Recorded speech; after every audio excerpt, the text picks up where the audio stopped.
गुरुकुलची सर्व साधक मंडळी, जे वारकरी संप्रदायाचं भविष्य आहे आणि जे भविष्य घडवण्याचं काम ज्या शिल्पकारांनी हात घेतलंय, ते शिल्पकार म्हणजे गुरुवर्य बाबा आहे, की जे आपल्याला सर्वांना घडवतायत. आणि बाबा सुद्धा बघा विठ्ठला सारखंच आहे. आपल्याला आधी वारीचे प्रेम निर्माण करून देतात आणि आपलं प्रेम टिकवण्याकरता फार तत्पर असतात, है ना.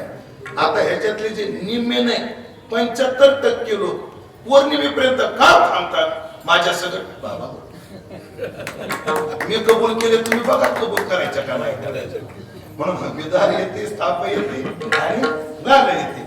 काय काय लोकांची अडचणी आहेत, काय 16-20 दिवस चालत आलेले, कायच्या प्रकृती अडचणी आहेत, पण तरी सुद्धा आपण थांबतो का? आपल्याला सांभाळणारी अशी माणसं आहेत. म्हणून पूज्य बाबा हे विद्यार्थी घडवण्याचं कार्य करतायत. या कार्याला मदत करणारे सर्व शिक्षक वृंद मंडळी त्यांच्या चरणी विनम्र भाव व्यक्त करतो. ऐकलं का? एखाद्या महाराजाने 10 एकरात मठ बांधला, त्याच्या जीवनाचं मोठेपण व्यवहारात असेल, पण संप्रदाय करता ज्यानं 10 टाळकरी निर्माण करून दिले, तो महाराज मोठा. आपलं गुरुकुल आता चालू होऊन जवळजवळ किती वर्ष झाली बाबा आपल्या गुरुकुलला? 10 वर्ष झाली. आणि त्या 10 वर्षाची गुरुकुलाची फलश्रुती आम्ही जेव्हा महाराष्ट्रभर फिरतो तेव्हा आम्हाला पाहायला मिळते.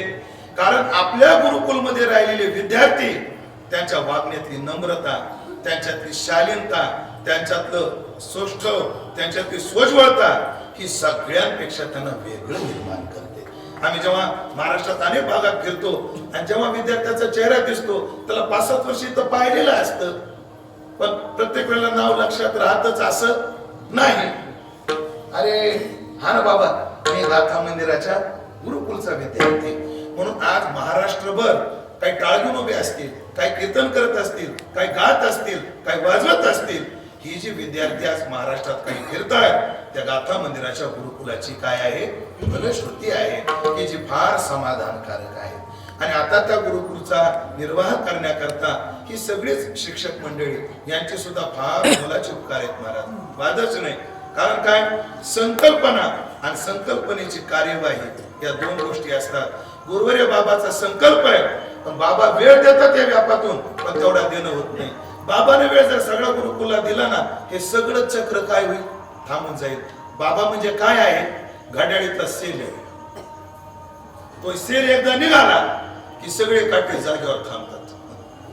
बाबांना पुन्हा वेळ देतात म्हणून सगळे गुरुवर मंडळी, त्यात आमचे आदरणीय हरिभक्तपरायण शहाजी महाराज असतील, आदरणीय हरिभक्तपरायण लक्ष्मण महाराज कुंकर असतील, आदरणीय हरिभक्तपरायण शिवने महाराज आहेत, आदरणीय हरिभक्तपरायण विद्वान आदरणीय आमचे कृष्ण महाराज पाटील, ते आपल्या गुरुकुलला आता म्हणजे प्रवेशित झालेले आहेत. कृष्णा महाराज लहान होते आणि मी बारीक होतो तेव्हापासून पाहतो. जेव्हा आले फार लहान होते. लहान म्हणजे आता काय, आम्ही त्याचे गालबच्चे घ्यायचे एवढे लहान होते, पण ते आता लहान राहिले नाही. त्याने आळंदीतला अभ्यास पूर्ण करून उत्तरेत जाऊन सुंदर असा अभ्यास केला.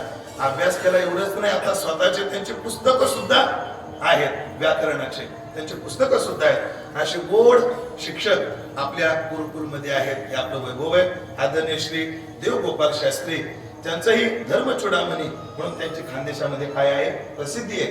अशा गुरुवर्यांचा संग्रह आणि त्यामध्ये घडलेली सर्व गुरुकुलाची विद्यार्थी मंडळी अत्यंत वैभवात हे गुरुकुल चालू आहे.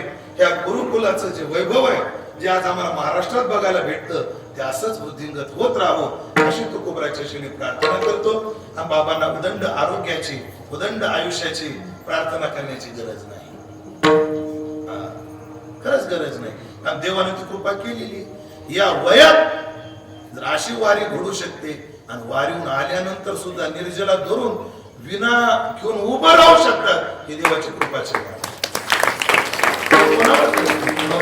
देवाला ज्याच्याकडून जे काम करून घ्यायचं असतं त्याच काय असं म्हटलंय, तुम्ही एकदा सकारात्मक व्हा. जगातली सगळी सकारात्मक ऊर्जा तुम्हाला सहकार्य करण्याकरता तत्पर असते. बाबाचा जो सकारात्मक विचार आहे ना, आता गुरु आपल्या प्रार्थनेची, आशीर्वाद देण्याची तर आपली लायकीच नाही यांना, पण आपल्या प्रार्थनेची सुद्धा यांना गरज नाही. हो, अशी यांची अवस्था आहे. फक्त त्याच्यातलं थोडं आम्हाला बी द्यावं अशी देवाला प्रार्थना करतो.